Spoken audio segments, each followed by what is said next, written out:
And of course, we now move on to the next part of our presentation. As you know, before we started this preparation for the outlook, we asked you a couple of questions. Not just the top 10 or top 15 stocks that you wanted to talk about, but also certain realities about what you think of the market or the economy. So if I may ask you, gentlemen, ladies and gentlemen, how many coins are in this jar? Hirap ano? You might guess, you might try to measure per square inch of that glass bottle and give me an answer. But did you know that if you ask a lot of people and you get the average of their answers, you will just be within 5% of the right answer? Yes, and they have repeated this. They had a cow, posted on the internet, asked 14,000 people to guess the weight of the cow, and they were within 5% of the answer. In fairs, guess the number of jelly beans in the jar. It always works. In the markets, of course, there's an adage that the crowd is wrong. Yeah, and you all know this. But under certain circumstances, the crowd can also be right. Right? The crowd can also have wisdom. And in those surveys, we asked, of course, our customers. As you can see here, we asked avid investors, not just the normal seasonal investor, but people who are passionate about their investments. People who read research and take a look at, what will make them more money in the coming years. These are also self-directed investors. They do not take advice from brokers or advisors. They want to do it themselves. And more often than not, if you are a COL financial customer, or more especially a COL premium customer, you are an entrepreneur. Sino ba naman ang gigising sa umaga para tingnan ko anong kumpanya bibili niya? You must be very entrepreneurial to do this. And if they are employed, they're mostly, they have an entrepreneurial mindset. Okay?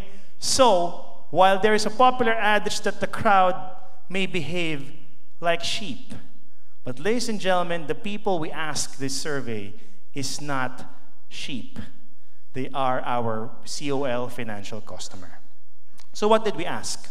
First, we asked you guys, what is your prospect of your business or the company you work for in 2018? And surprisingly, there was an 8% increase in the number of people who think that it's going to be better. What's even more shocking to me is the amount of people who think it's going to be worse. In Feb 2017, yes, we saw in early 2016, we saw the market rally, but again, we saw the major corrections. Perhaps in Feb 2017, we're still wondering, no? Are these reforms going to go and play itself out, right? So 15% said it's going to be worse. But now, it's only down 5%. So we are a lot more bullish, right? And with this, it also dictates how we view the market. Our bullishness extends not only to our view of the economy, but also in our views of the market. So in Jan 2018, 59% of you guys are strong bulls. 59% of you guys believe that the markets will finish in 2018 above 9,350. Yeah, of course, sana, di ba? All right. So, strangely, less than 1% are, of course, strong bears. Walang masyadong bearish. I'll ask Sir Juanes later on about his views about that, but let's see. And of course, the surveys also lead us to how we should direct our discussions. It tells us what you are concerned about or what you're happy about. In Feb 2017, you were concerned with economic growth. 21% of you said that you're concerned about the projects of Duterte. And finally, foreign funds flows were also a great concern. And this is what shocked me. We already know this. In the past surveys, we've always highlighted foreign funds flow as the major contributor, right?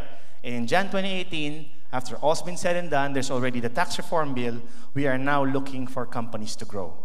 40% of you wants earnings growth. You want to see earnings react to these programs.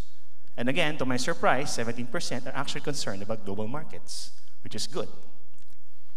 The next slide will show you what you think are stocks that will outperform in the coming year. In 2017, of course, we saw the first 10 days of the market go up from 6,800 to around 7,500.